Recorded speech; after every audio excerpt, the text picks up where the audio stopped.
जागो लोगों जगत के,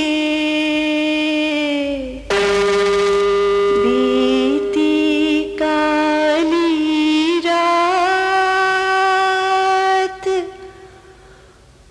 हुआ उजाला धर्म का, मंगल हुआ प्रभात।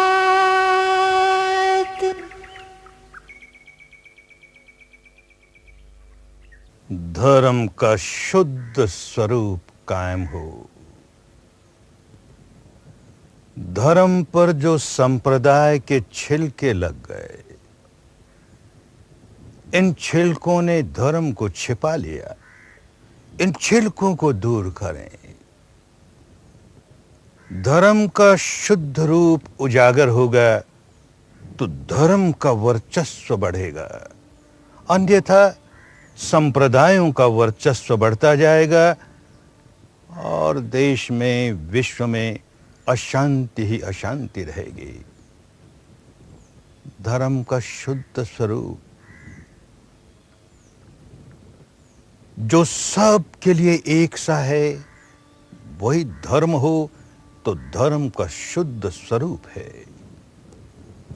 जो सार्वजनीन है, सबका है, सबको समान रूप से कल्याण प्रदान करता है, सबका समान रूप से मंगल करता है,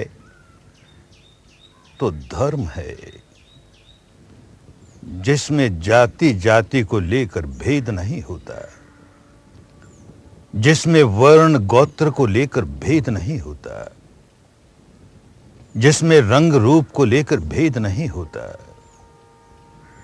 जिसमें देश प्रदेश को लेकर भेद नहीं होता, जो सबका है, कुदरत का कानून सबका है, निसर्ग के नियम सबके लिए एक जैसे हैं, ये समझते रहें तो देखेंगे धर्म अपने शुद्ध रूप में कायम हो रहा है।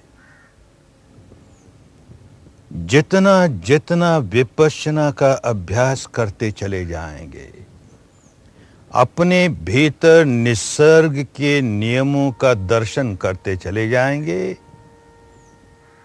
सच्चाई का दर्शन करते चले जाएंगे, उतना उतना स्पष्ट होते चले जाएगा। अरे भाई, धर्म तो सबका है ना, धर्म तो सार्वजनीन है ना, सार्वदेशिक है ना, सार्वकालिक है ना, नहीं तो धर्म कैसे हुआ? इस मापदंड से मापते रहेंगे, धर्म की शुद्धता को इस मापदंड से मापते रहेंगे, सार्वजनीन है या नहीं। कोई भी कह सकता है कि मैं जिसे धर्म कहता हूं वो भी तो सार्वजनीन है, कोई पालन करे तो उतना ही कल्याण होगा। लेकिन पालन करने में भी तो सार्वजनीनता चाहिए। अगर पालन करने वाले को हिचक हो कि मैं कैसे पालन करूं, ये तो मेरे लिए ठीक नहीं है, तो कठिनाई खड़ी हो जाएगी ना। एक आदमी भली भांति सोच समझ करके देखे कि भाई मैं शील का पालन करता हूं, अपने शरीर से, अपने वाणी से किसी की शांति भंग नहीं करता, किसी की हानि नहीं करता, किसी को पीड़ा नहीं पहुंचाता, तो अच्छी बात, इसमें बुरी बात क्या? जब मैं अपने शरीर या वाणी से किसी को भी हानि पहुंचाता हूं तो पहले अपनी हानि करने लगता हूं, क्योंकि अपने भीतर विकार जगाता हूं। और ये कुदरत का नियम तो ऐसा है कि विकार जगाते ही मैं स्वयं व्याकुल हो जाता हूं। तो भाई, अपने भले के लिए, औरों का भला तो पीछे, पहले अपने भले के लिए मैं शरीर और वाणी से किसी को हानि न पहुंचाऊं, किसी को पीड़ा न पहुंचाऊं। इस बात को स्वीकार करने में किसी भी जाति के व्यक्ति को क्या इतराज होगा, किसी भी वर्ण के व्यक्ति को क्या इतराज होगा, किसी भी समाज के व्यक्ति को क्या इतराज होगा, किसी भी देश के व्यक्ति को क्या इतराज होगा, किसी भी बोली भाषा के व्यक्ति को क्या इतराज होगा। सार्वजनीन बात, अपने भले के लिए भी लोग स्वीकार करेंगे, औरों के भले के लिए भी स्वीकार करेंगे। और फिर धर्म का अगला कदम, भाई शील सदाचार का जीवन जीना है, अपने भले के लिए भी औरों के भले के लिए भी, तो मन तो वश में होना चाहिए ना। तो मैं अपने मन को वश में करने की कोई प्रैक्टिस करूं, कोई एक्सरसाइज करूं। अब प्रैक्टिस भी किस प्रकार की? प्रैक्टिस के लिए ऐसा आलंबन हो जो सार्वजनीन हो।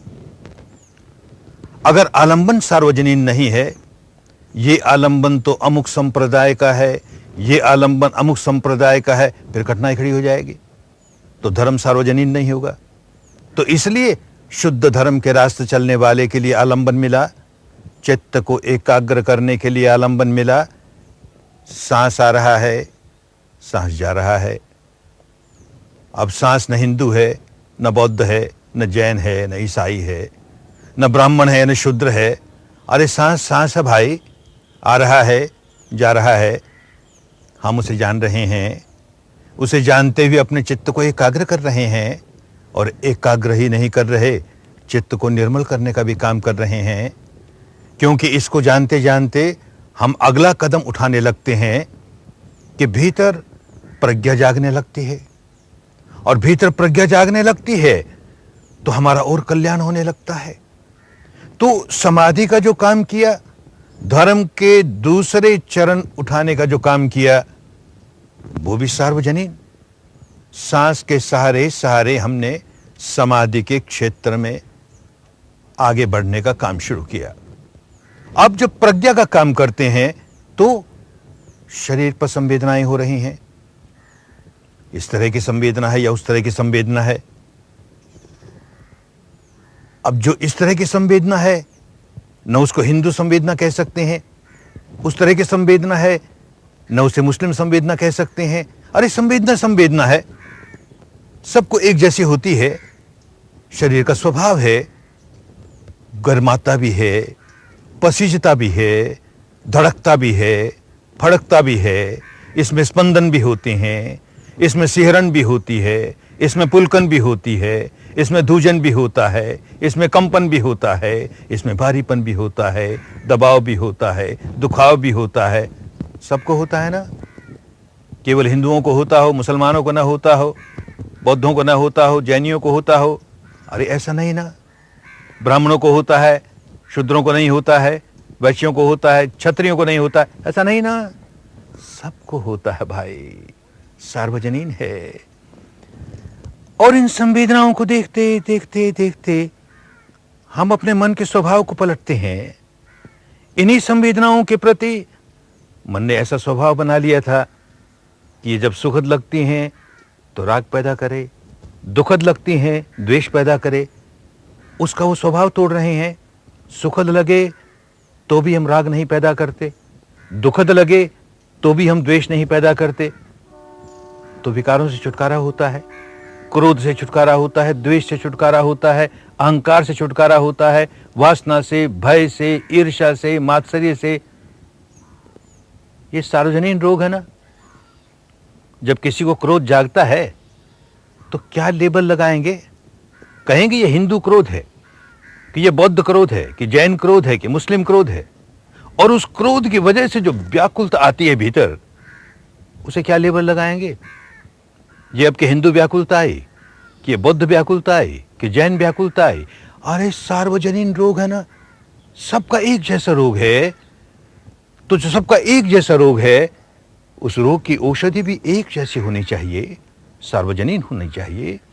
धर्म औषधि हमारे रोगों की, तो धर्म सार्वजनीन होना चाहिए। हमने सांस का सहारा लिया, सार्वजनीन है। हमने इन संवेदनाओं का सहारा लिया, सार्वजनीन है। हर आदमी अपनी संवेदनाओं को देखकर अपने मन के स्वभाव को पलट सकता है, विकारों से मुक्ति पा सकता है, आसक्तियों से मुक्ति पा सकता है। ये जो श्राव बहने लगे, विकार जागा और श्राव बहने लगा, एक रसायन बहने लगा भीतर, सबको एक जैसा है ना, और वो रसायन इतना अप्रिय लगा कि उसकी वजह से फिर विकार जागा, सबको ऐसा ही है ना। उसके प्रति आसक्ति हुई तो संवेदनाओं के प्रति आसक्ति हुई, सबको एक जैसी बात है ना। आदमी कहता है कि उसे व्यसन लग गया, कोई कहता है इसे शराब का व्यसन लग गया। भीतर जाकर के विपश्यना के सहारे जब सच्चाई को देखेंगे तो साफ मालूम होगा व्यसन शराब का नहीं है, व्यसन संवेदनाओं का है। शराब पीने से जो एक प्रकार की संवेदना होती है वो प्रिय लगने लगी और बार बार अर्ज उठती है, बार बार जी चाहता है वैसी संवेदना फिर हो, वैसे संवेदना फिर हो। ये अंतर्मन में चल रहा है।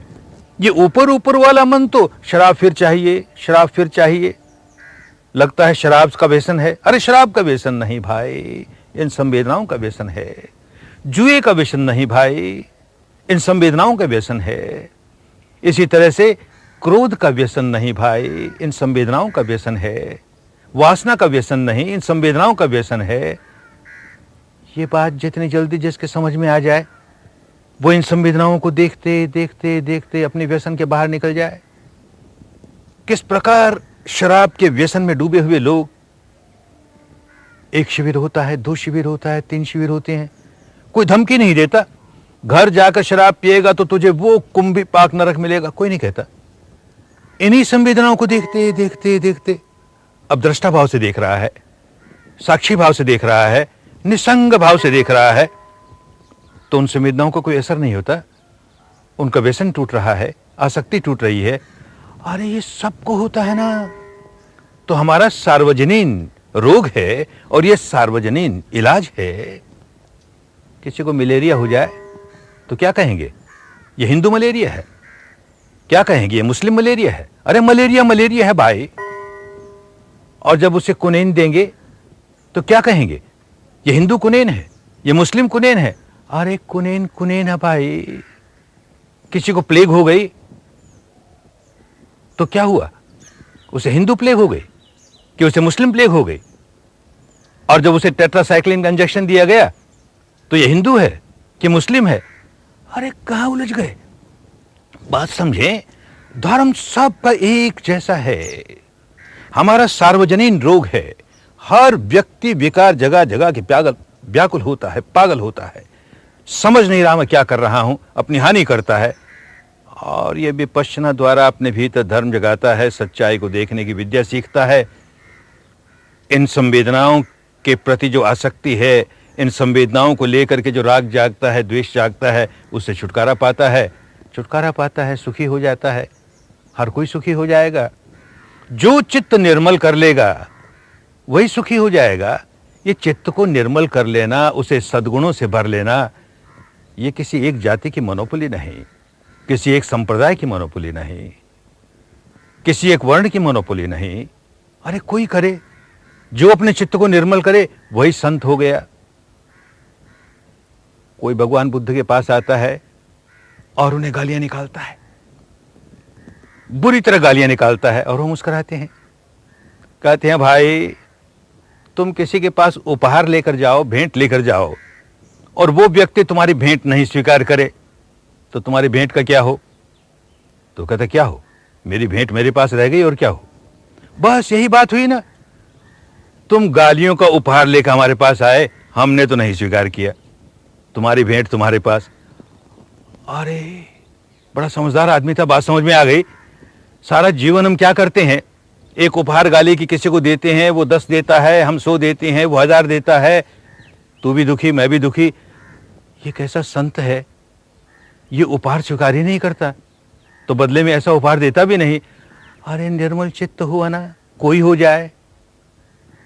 भगवान महावीर के कान में कोई कील ठोंक रहा है, वो मुस्कुराते हैं, पागल है, इसे होश नहीं है क्या कर रहा है। उनकी मैत्री जागती है, करुणा जागती है। अरे ऐसी मैत्री करुणा जागने केवल जैनियों की मोनोपोली है कि बौद्धों की मोनोपोली है? अरे संत हो गया तो जागेगी ही ना। ईसा मसीह को टांग दिया गया, क्रॉस पर टांग दिया गया, हाथ में कील ठुकी है, पांव में कील ठुकी है, सिर में कील ठुकी है।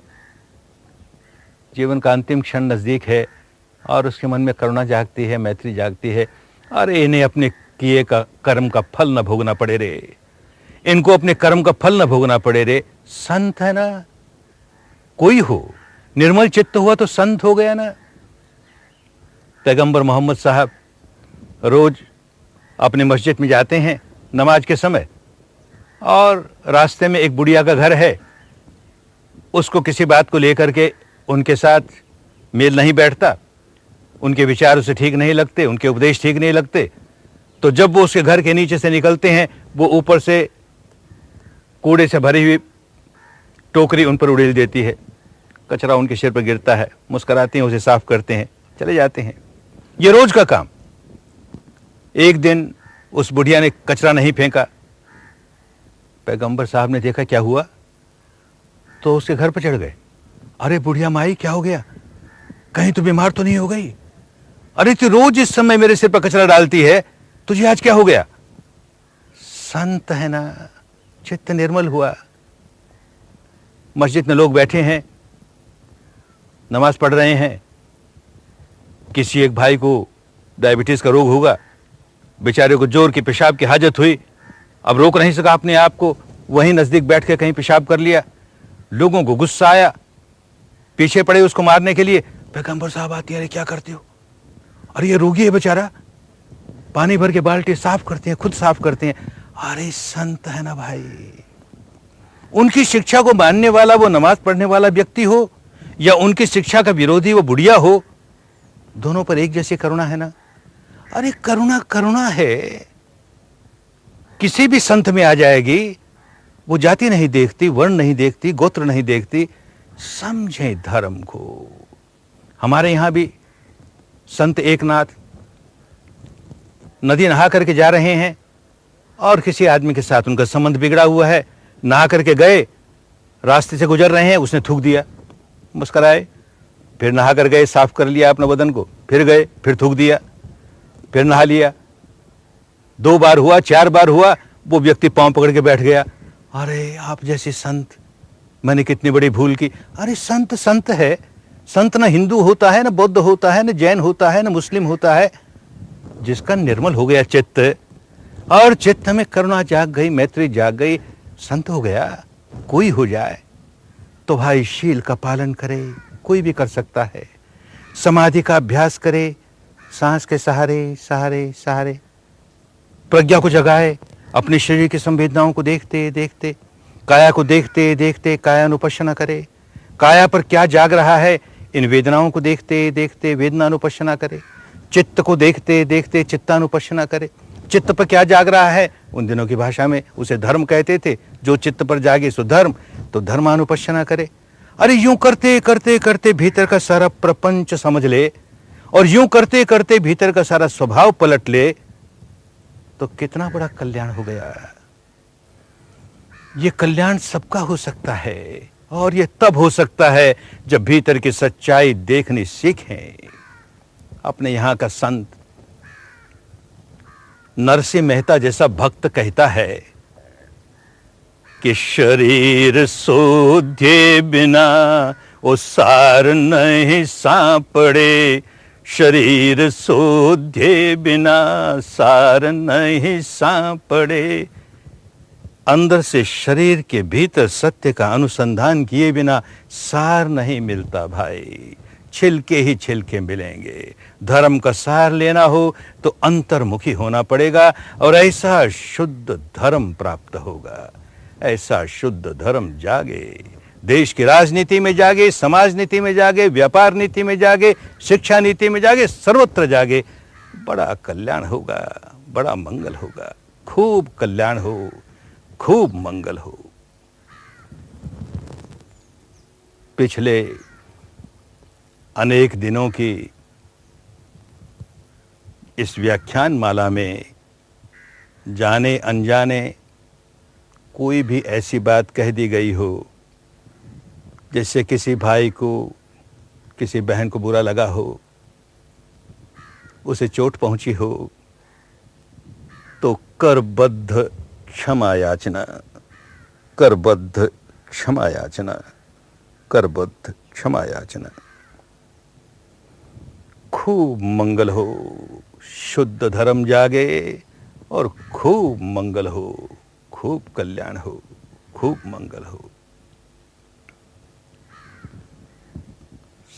सबका मंगल, सबका मंगल, सबका मंगल हुए रे।